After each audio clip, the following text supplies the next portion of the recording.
Game, mate. Now, I thought I'd do a quick video on what I'm going to do. I've got five 404 chains. I think it's for an 18-inch bar. So it's old school, but it's for a still. It's got a bearing nose tip, but there's no grease hole for the bearing. It's weird. It's got still written on it, but I've never seen one with no greasing hole.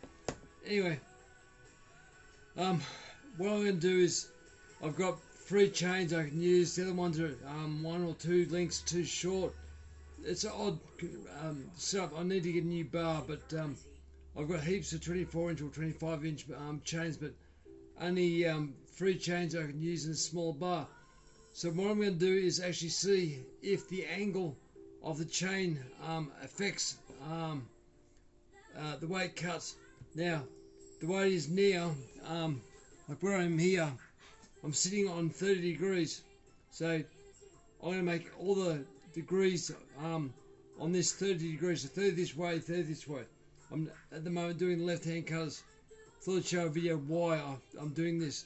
So what I'll change is I'll leave it at 30 degrees.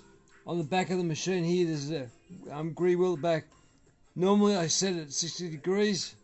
I did some work at a saw shop for a while. They ran it at 60 degrees, but I'm going to do this one 60.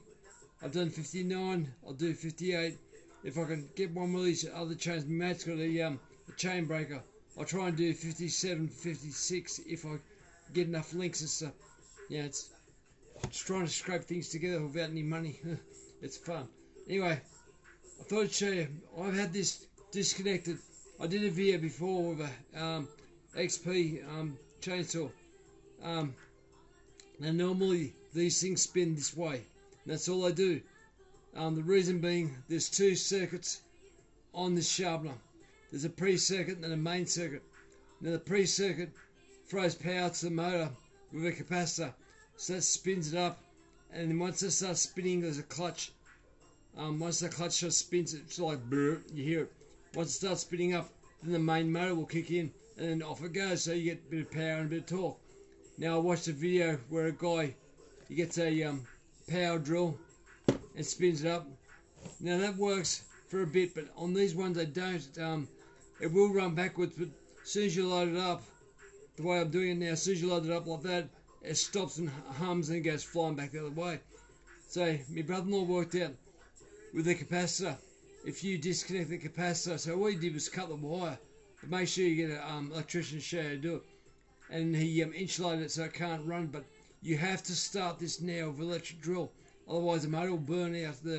It's got a brushless motor in the back, so it can handle it, but you got to do it right. You got to pull apart the back. You got to pull apart these caps. There's a bit involved. Now, with the depth adjuster, I got rid of the knob. I used in this case, a 13mm spinner, so I can adjust everything the way I want. At the back here is a look at the camera.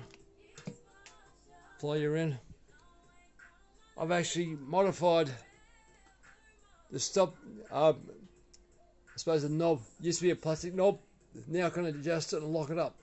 I found that more handy being like that, because you want to make sure that you can actually get the adjustment at the same time, same way every single time. Because if you can mass produce the same cut every time, watch the guy in New Zealand, he does slab work. He's worked out if he does it at the same time every time, it just cuts better. And when you go like this with the blade, you go against the chrome, and you should have when you sharpen chisel, you always go against the blade.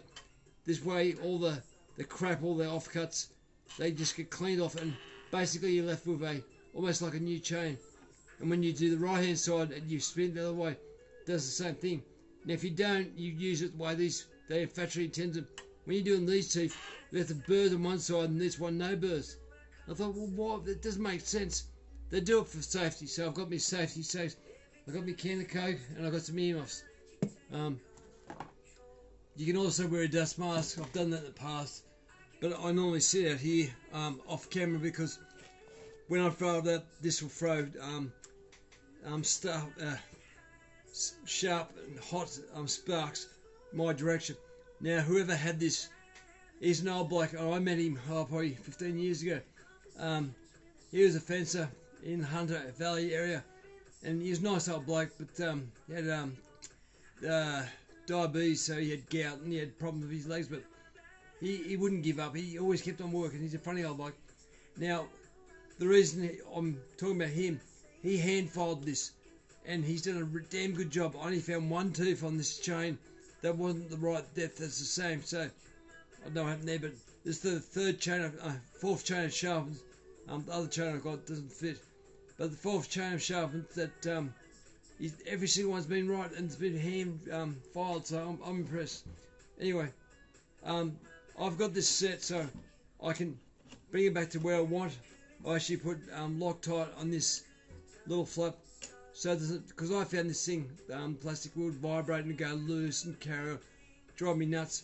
By doing this, I've only damaged a little bit, and that was before I Loctite.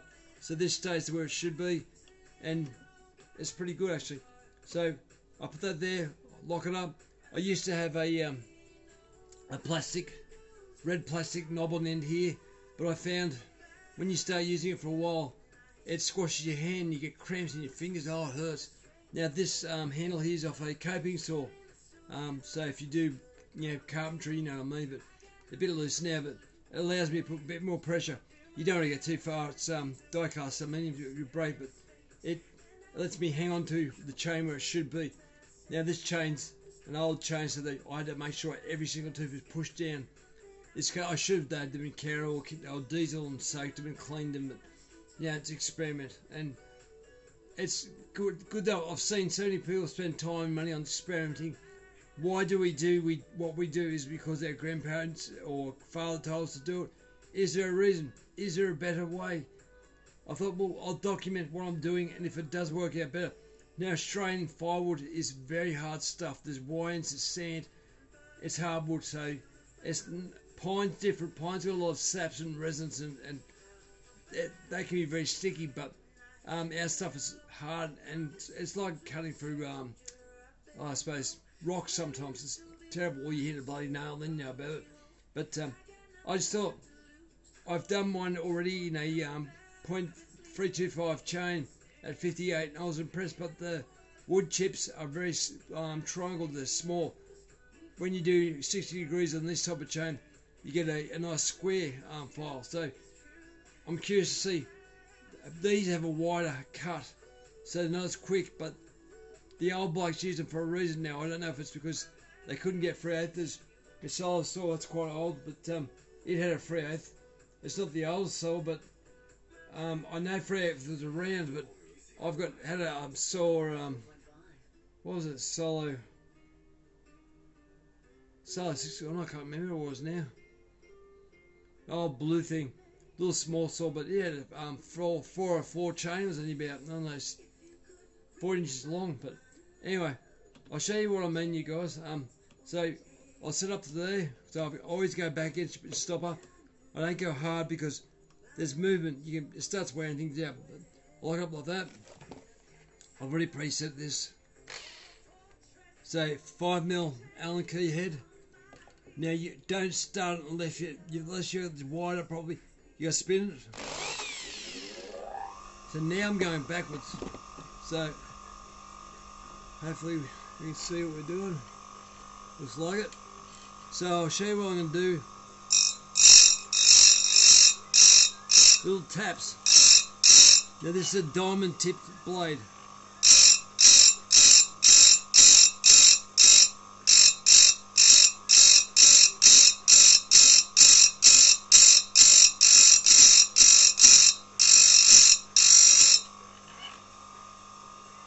There we go.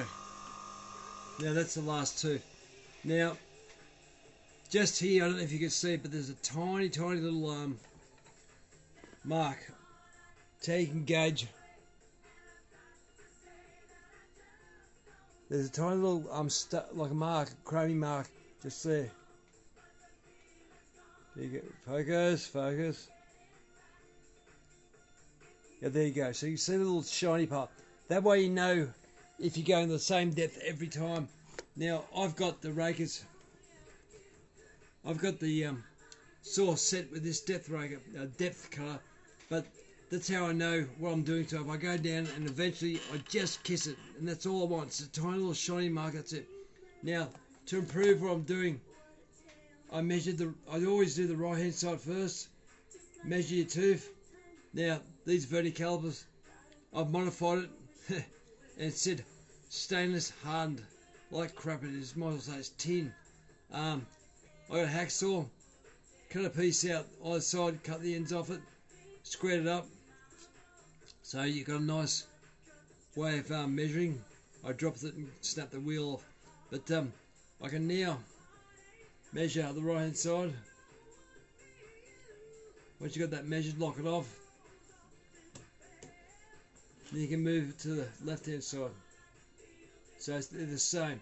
So that's how I set up my chains. So they're the right cutting length each. So each chain's different because they've all been hand sharpened and all the rest. But after this, then I'll set the depth rakers. Now this one, I can see the depth rakers have been filed back, where the other chains, which are done the 59 and 58 angle, they haven't been touched at all, and they're sort of the same length. So what I'm going to have to do is do a cut with the chain, just determine how it feels.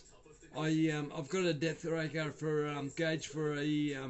I don't know if it's the same as a 405 to do this investigation, but I just thought if you're trying to work out the sharpening, guys, I found this to be this way.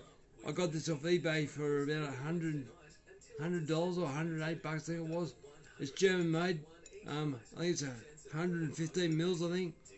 I found the screw that holds it on was not quite long enough, so I got a slightly longer screw, Loctite it because I'm going left, right. So that's so it doesn't come off. You can take it off and reverse it. So I'm only using this side of the blade all the time, but the left hand side. But once it starts to wear, I can flip it and use right side. It comes with a stone to dress it, but yeah, I just thought I'd show the video, mate. So anyway, catch you later. Thanks for watching.